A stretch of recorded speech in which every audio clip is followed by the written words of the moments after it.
राम राम किसान भाइयों। बहुत सारे लोग मेरे को मैसेज कर रहे हैं कि वाइट प्लास्टर ऑफ मोल्ड से वो परेशान हैं। वाइट मोल्ड भी कहते हैं इसको। तो दो मेजर लोगों की दो लोगों ने काफ़ी मेरे को मैसेज किया है इसके बारे में कि भाई वो बहुत ज़्यादा परेशान है, बार बार हटा रहे हैं और वो बार बार आ रहा है।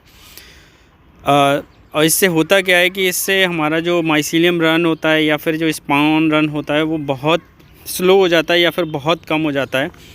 तो ये एक बहुत मेजर समस्या है जो कि हमारे प्रोडक्शन को कम करती है और ये बहुत नॉर्मल है। लगभग हर किसी के, नहीं तो आप ये कह सकते हो 70 से 80% लोगों के फार्म में ये हो जाता है। अब होता ये है कि कुछ लोगों के फार्म में ये बहुत कम मात्रा में होता है, उसको कंट्रोल करना बहुत आसान होता है, लेकिन जिसके यहाँ बार बार अपीयर हो रहा है तो उनके लिए ये मेजर समस्या हो जाती है और प्रोडक्शन बहुत ज़्यादा डाउन हो जाता है। अब बार बार अगर हो रहा है तो इसके पीछे भी बहुत सारे कारण हो सकते हैं। आज हम इसी के बारे में डिस्कस करेंगे कि इसके कारण क्या होते हैं, ये क्यों होता है, इसको कैसे कंट्रोल किया जा सकता है, या इसके कारक क्या हैं, क्यों कह सकते हैं कि और इसके बाद में अगर हो जाता है। दो तरीके से हमेशा किसी भी चीज़ का इलाज दो तरीके से होता है। कोई भी बीमारी हो, या तो प्रिकॉशन करके, प्रिकॉशन में हमारे साथ ये होता है कि हम ये ना करेंगे तो इस तरीके का नहीं होगा।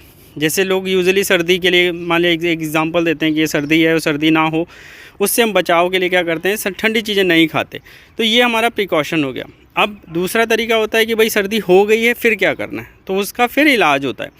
तो दोनों चीज़ें हम इस वीडियो में आगे डिस्कस करेंगे कि अगर नहीं हुई है, हम लोग पहले की जो प्रोसेस है उसमें हमें क्या चीज़ों का ध्यान रखना है, और दूसरा ये है कि अगर मान लिया हो गया है तो फिर हम किस तरीके से उसको कंट्रोल करें। तो आगे बढ़ते हैं। इंट्रोडक्शन मेरा यूजुअली लॉन्ग हो जाता है, ये मेरे को फीडबैक मिली है, तो मैं आगे बढ़ता हूँ, इस पे आगे बात स्टार्ट करते हैं। तो इसको पहचानना कैसे, सबसे पहली तो यही प्रॉब्लम है, ज़्यादातर लोग पहचान लेते हैं लेकिन फिर भी मैंने ये रखा है कि भाई पहचाने कैसे। तो वाइट कलर के पैचेस आते हैं, वाइट कलर के, और प्योर वाइट में होते हैं, और ये पैचेस की तरह होते हैं, धब्बे होते हैं। और धब्बे कहीं पे आपके, अगर आपका जो कंपोस्ट है और उसमें स्पॉन रन हो रहा है तो आपके कंपोस्ट के ऊपर आ जाते हैं। और अगर केसिंग है, आप केसिंग कर चुके हैं, आपका माइसीलियम रन हो चुका है, अभी केस रन है, तो केस रन के ऊपर भी वाइट पैचेस आ सकते हैं। तो ये दोनों स्टेजेस पे आ सकता है। ऐसा ज़रूरी नहीं है कि ये स्पॉन रन के टाइम पे आएगा या केस रन के टाइम पे आएगा, ये किसी भी टाइम पे आ सकता है, या फिर जब अपीयर किसी भी टाइम पे हो सकता है। तो अब इसमें ये भी होता है कि जिस टाइम पे आएगा उसी चीज़ को ये स्लो करने की कोशिश करेगा। अगर स्पॉन रन पे आया तो स्पॉन रन को कम कर देगा, अगर केस रन पे आया तो केस रन को कम कर देगा, ख़ासतौर पे उस जगह पे जहाँ पे ये आता है। अब हम बात करते हैं इसके बाद, ये तो पहचानने वाली बात हो गई। अब पहचानना बहुत आसान हो गया, बाकी सारे लोग यूजुअली इसको पहचान लेते हैं और मैसेज भी इसी तरीके से करते हैं कि भाई वाइट मोल्ड हो गया है तो कैसे उस चीज़ से बचें। इस वीडियो में मेरी एक रिक्वेस्ट और रहेगी कि अगर इस तरीके की कोई भी बीमारी है तो आप मेरे को मेल कर दें उसके फ़ोटोज़, जिससे मेरे को आगे के वीडियोस बनाने में आसानी होगी, थोड़ी मेरे को रिसर्च करना आसान हो जाएगा और आप लोगों की हेल्प करना थोड़ा आसान हो जाएगा। अगर मेरे पास फ़ोटोज़ होंगे तो फिर मैं उनको दिखा के या फिर मैं खुद उस चीज़ को पहचान के उस चीज़ पे आगे काम करना स्टार्ट करूँगा। इस वीडियो में मैं मेल आईडी डाल दूँगा, आप उस मेल आईडी पे अपने फ़ोटोज़ को मेल कर सकते हैं, अपनी समस्याओं को भी मेल कर सकते हैं। अब बात करते हैं कि ये क्या चीज़ है, क्यों होती है, ख़ास तौर पे आपको किस तरीके से पहचानना है क्यों होती है। तो ये होता क्या है कि इसको हम लोग वाइट मोल्ड के अलावा माइसीलियम मैट भी बोलते हैं, क्योंकि ये एक तरीके से कहो तो मैट की तरह बिछ जाता है छोटे छोटे पैचेस में। और अगर बहुत ज़्यादा फेवरेबल कंडीशंस हैं इसके लिए आपके कंपोस्ट में, आपके केस में, और अलग अलग जो पैरामीटर्स हैं, हमारे टेम्परेचर हैं, ह्यूमिडिटी है, ये इसके फेवर में है, तो 50 सेंटीमीटर चौड़ाई तक या 50 सेंटीमीटर लंबा तक ये पैच हो सकता है। अगर 50 सेंटीमीटर के पैच आपके, सपोज़ करो आपके बैग में 50 सेंटीमीटर का अगर पैच आ गया तो पूरा बैग ही ख़राब हो गया। बेड पे भी 50 सेंटीमीटर तक के आ सकते हैं, तो ये सबसे मोस्टली बड़ा साइज़ है। अदरवाइज़ छोटे छोटे पैचेज़ में 5 सेंटीमीटर, 10 सेंटीमीटर, 2 सेंटीमीटर तक के पैच आ जाते हैं। तो पैचेस के साइज़ अलग अलग होते हैं, जहाँ जहाँ कंडीशन इसको फेवरेबल मिलती है वहाँ पे ये दिखना स्टार्ट हो जाता है आपको कंपोस्ट है उसके ऊपर। अब होता क्या है कि जब ये बनता है, जिस टाइम पे स्टार्ट होता है उस टाइम ये वाइट कलर का होता है। धीरे धीरे अगर आप हवा दे देते हो इसको तब भी इसका कलर चेंज हो जाता है, क्योंकि ये कार्बन डाइऑक्साइड लेके रन करता है। बट उस टाइम पे आप हवा देने से अवॉइड करें, क्योंकि उसी टाइम पे आपका स्पॉन रन या फिर माइसीलियम रन हो रहा होता है, जिनके लिए भी कार्बन डाइऑक्साइड की ज़रूरत होती है रन होने के लिए। तो होता क्या है कि जब इसको 6 से 7 दिन हो जाते हैं वाइट मोल्ड को, तो वो अपने आप से उसका कलर चेंज हो जाता है। वो गुलाबी रंग का हो जाता है या फिर ग्रे कलर का भी हो सकता है, बट मोस्टली ये गुलाबी कलर में कन्वर्ट हो जाता है। उसके बाद सूख जाता है और वो डिसअपीयर हो जाता है। लेकिन ध्यान ये रखना है कि उसको उस स्टेज तक पहुंचने ही नहीं देना है। जैसे ही आपको दिखाई दिया उसको क्लीन करने की प्रोसेस स्टार्ट करनी है, ठीक है। अब बात करते, मतलब ये तो हो गई हमारी इसके सामान्य ज्ञान की बात कि भाई कितना बड़ा हो सकता है, कितने साइज़ का हो सकता है, इसको क्या और बोलते हैं, किस कलर में कन्वर्ट हो जाता है। हो सकता है 7 दिन तक आप कई लोग ऑब्ज़र्व ना कर पाए हों और वो ग्रे कलर मतलब पिंक कलर में कन्वर्ट हो गया हो, तब भी आपको यही पता चल जाएगा कि भाई ये वाइट मोल्ड रहा होगा। कई बार ये भी होता है ना कि 7 दिन तक आपने हट खोली नहीं, या हट खोली भी तो उस बेड तक नहीं नज़र गई आपकी जिसमें ये वाइट मोल्ड था। तो मान लिया बस 7 दिन के बाद खोला और आपको कुछ पिंक कलर का दिखाई दिया, तो आप उसको पिंक मोल्ड ना समझ के या फिर गुलाबी मोल्ड ना समझ के उसको वाइट मोल्ड ही समझें, क्योंकि वो पहले का भी वाइट मोल्ड ही था। इलाज जो करना है आपको वो वाइट मोल्ड का करना है। अब आते हैं हम इसके प्रभाव के बारे में कि भाई ये करता क्या कर सकता है आपकी फसल के ऊपर। 2 स्टेज में नज़र आता है, एक तो स्पॉन रन के टाइम पे, एक माइसीलियम रन के टाइम पे। तो अगर ये स्पॉन रन के टाइम पे आता है तो आपकी जो स्पॉन रन की प्रोसेस है उसको बहुत स्लो कर देता है, क्योंकि ये अंदर ये भी ग्रो कर रहा होता है और आपका स्पॉन रन भी हो रहा होता है। ये कॉम्पिटिटर की तरह काम करता है। जैसे खेत में घास हो जाती है किसी फसल के साथ, उसी तरीके से आप इसको समझिए कि अगर घास है तो घास भी न्यूट्रिएंट्स नीचे से लेगी। इसी तरीके से इसके साथ है कि वाइट प्लास्टर मोल्ड अगर आ गया है आपके कंपोस्ट में, तो ये आपके जो माइसीलियम रन है या फिर जो आपका केस रन है उसको स्लो कर देगा, उसकी प्रोसेस को स्लो कर देगा, उसकी ग्रोथ को कम कर देगा। अब उसकी ग्रोथ कम होगी तो ऑब्वियसली पिनिंग कम होगी तो पिनहेड्स कम बनेंगे, और पिनहेड्स कम बने तो आपका मशरूम कम बनेगा, जो कि प्रोडक्शन को हिट करेगा। कई बार तो मतलब इस तरीके की सिचुएशन आ जाती है कि बहुत ज़्यादा मात्रा में अगर वाइट मोल्ड आपके कंपोस्ट में भी आया, उसके बाद आपके केस रन में भी आया और दोनों जगह आया, तो आपने उस बहुत ज़्यादा 50% तक प्रोसेस उधर स्लो हो गई। कई बार तो कई जगह तो ऐसा हुआ है कि उनकी पूरी हो गई। अब मतलब इस तरीके से इतनी मात्रा में भी वाइट मोल्ड आ सकता है, तो हमको कंट्रोल करके रखना है। हमको कुछ प्रिकॉशन, अगर पहले से प्रिकॉशन ले लेंगे तो बहुत अच्छा है, वाइट मोल्ड आएगा ही नहीं आपके।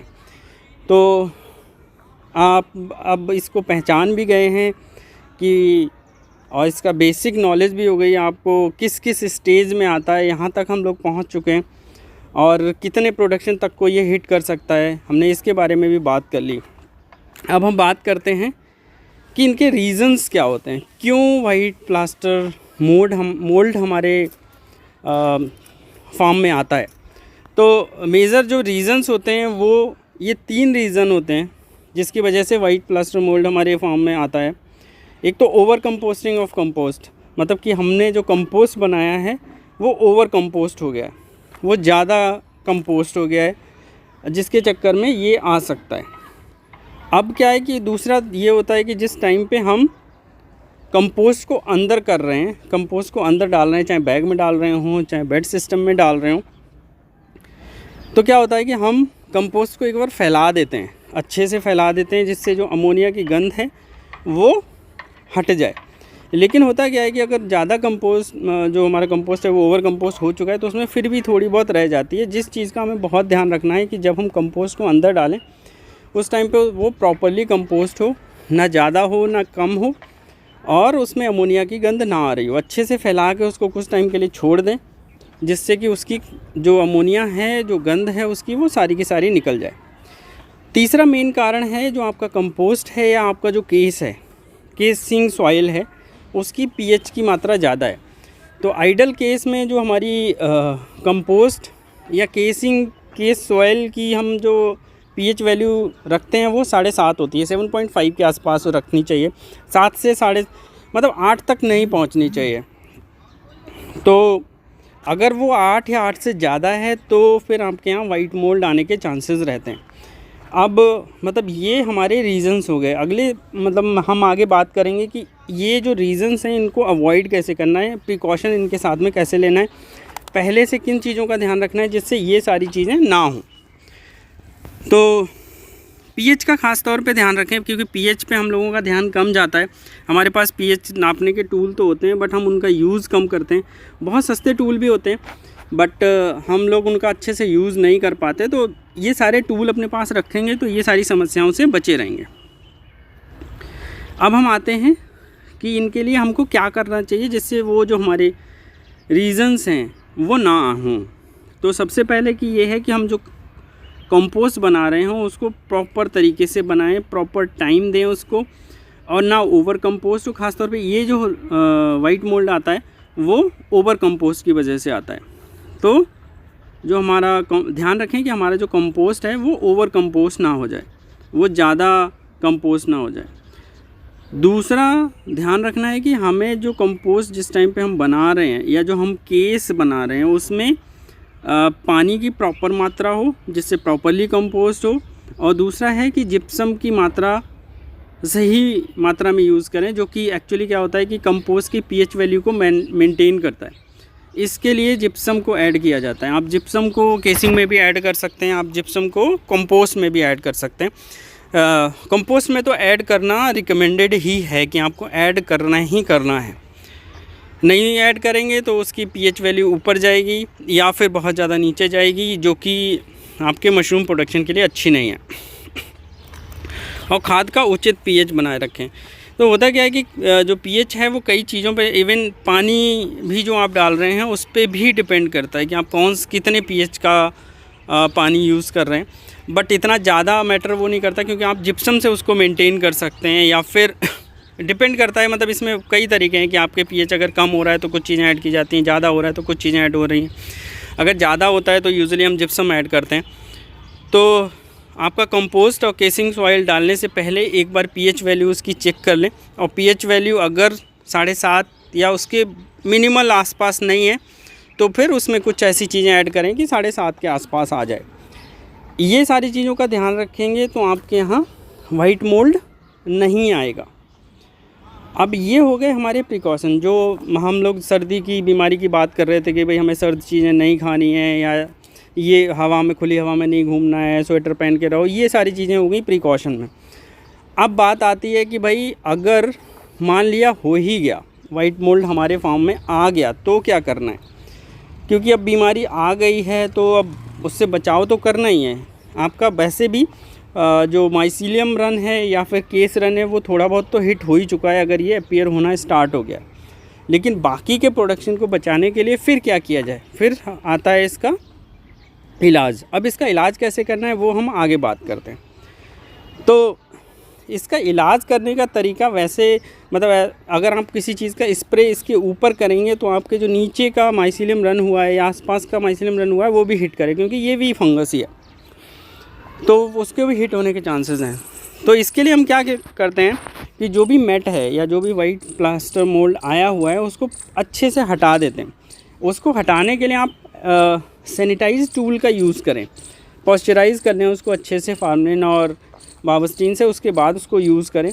और जितने में आया है, जितने में आपको दिख रहा है उतना पूरा हटाएं, उसको क्लीन करें, और उसके बाद उसमें 0.1% वावस्टीन और 2% फार्मलिन का यूज़ पानी में ऐड करके और उस पर स्प्रे कर दें बस। लेकिन एक चीज़ का ध्यान रखना है कि स्प्रे आप बस उतनी जगह पे करिए जहाँ से आपने मेट हटाया है, क्योंकि फार्मलिन की जो गंध है या फार्मलिन जो है वो आपके माइसीलियम में केस रन को भी थोड़ा सा डिस्ट्रॉय कर सकता है। तो केवल उस जगह पे डालें जहाँ से आपने वाइट मोल्ड हटाया है, ना कि सारे पे डालें।